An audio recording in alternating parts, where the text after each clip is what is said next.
Good morning students. हम खनिज पोषण के बारे में पढ़ रहे हैं, जिसमें आज हम पढ़ेंगे नाइट्रोजन का उपपचय, नाइट्रोजन मेटाबॉलिज्म क्या होता है। विभिन्न प्रकार के आवश्यक खनिजों में नाइट्रोजन पौधों के लिए अत्यंत आवश्यक है, बल्कि कहना चाहिए कि नाइट्रोजन जो है वो सभी जीवों के लिए आवश्यक खनिज पदार्थ है, जीव द्रव्य के निर्माण के लिए, कोशिका के निर्माण के लिए, हर एक चीज़ के लिए, है ना। तो यहाँ पर हम प्लांट्स के बारे में पढ़ रहे हैं। तो प्लांट्स को, पौधों, हमको जो नाइट्रोजन की आपूर्ति होती है, सभी जीव जगत को जो नाइट्रोजन की आपूर्ति होती है वो पौधों के द्वारा ही होता है, भोज्य पदार्थ के रूप में। पौधों को नाइट्रोजन जो है वो अधिक मात्रा में आवश्यक होता है, इसलिए नाइट्रोजन चक्र के बारे में जानना बहुत ही ज़रूरी है ना, ये अनिवार्य है समझो। तो नाइट्रोजन साइकिल, नाइट्रोजन चक्र जीवों के लिए, समस्त जीव जगत के लिए नाइट्रोजन जो है वो अति आवश्यक तत्व है। कार्बन, हाइड्रोजन और ऑक्सीजन के अतिरिक्त व्यापक रूप से जीवों में पाया जाता है। ये जीव द्रव्य का एक आवश्यक हिस्सा है। जीव द्रव्य के संरचनात्मक अंगों का ये आवश्यक हिस्सा है। प्रोटीन, अमीनो अम्ल, न्यूक्लिक अम्ल, क्लोरोफिल, कोएंजाइम, हार्मोन, विटामिन और प्रोटोप्लाज्म का भी ये मुख्य घटक होता है।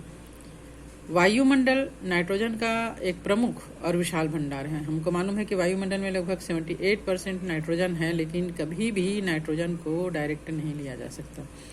नाइट्रोजन के दो परमाणु आपस में एक बहुत ही दृढ़ सहसंयोजक बॉन्ड से मिलकर नाइट्रोजन गैस के रूप में मौजूद होते हैं, जो कि आप लोगों ने केमिस्ट्री में पढ़ा है। नाइट्रोजन के बीच में ट्रिपल बॉन्ड होता है और ये गैस जो है वो पौधों को सीधे रूप से उपलब्ध कभी भी नहीं होता, या किसी भी जीव को सीधे रूप से नाइट्रोजन कभी भी उपलब्ध नहीं होता है। कुछ बैक्टीरिया जो होते हैं, जीवाणु जो होते हैं, वायुमंडल के नाइट्रोजन गैस का स्थिरीकरण कर देते हैं और भूमि में नाइट्रोजन यौगिक का निर्माण करते हैं। ये प्रक्रिया जो जिसके द्वारा जीवाणु नाइट्रोजन का स्थिरीकरण करते हैं, नाइट्रोजन स्थिरीकरण या नाइट्रोजन फिक्सेशन कहलाता है। और इन जीवाणु को नाइट्रोजन स्थिरीकरण जीवाणु, नाइट्रोजन फिक्सिंग बैक्टीरिया कहा जाता है।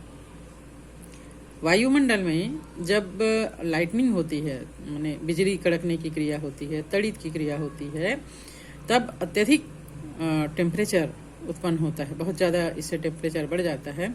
इससे और कुछ अल्ट्रावायलेट विकिरण के से प्रकृति में नाइट्रोजन गैस जो है वो ऑक्सीजन के साथ जुड़ जाता है और नाइट्रोजन के ऑक्साइड्स बनाते हैं, जो वर्षा के जल में घुल जाते हैं और मिट्टी में अवशोषित हो जाते हैं और नाइट्रेट का निर्माण करते हैं। जैसे फॉर एग्जांपल समीकरण के रूप में देखें तो यहाँ पर दिया हुआ नहीं है। नाइट्रोजन और ऑक्सीजन जुड़कर 2NO, और फिर जो 2NO है वो ऑक्सीजन को जुड़कर 2NO2 और H2O के साथ जुड़कर ये NO2 और NO3 का निर्माण कर देते हैं। जो इंडस्ट्रियल कंब्यूशन होता है, औद्योगिक दहन होता है, गाड़ियों से निष्कासित होने वाला जो गैस होता है, जंगल में लगने वाले आग से, बिजली पैदा करने वाले संयंत्र से भी वायुमंडल में नाइट्रोजन के ऑक्साइड जो है वो निकलते रहते हैं। जंतुओं और पौधों के मृत शरीर के अपघटन से अमोनिया और उसके यौगिक प्राप्त होते हैं। इस क्रिया को अमोनीकरण, अमोनिफिकेशन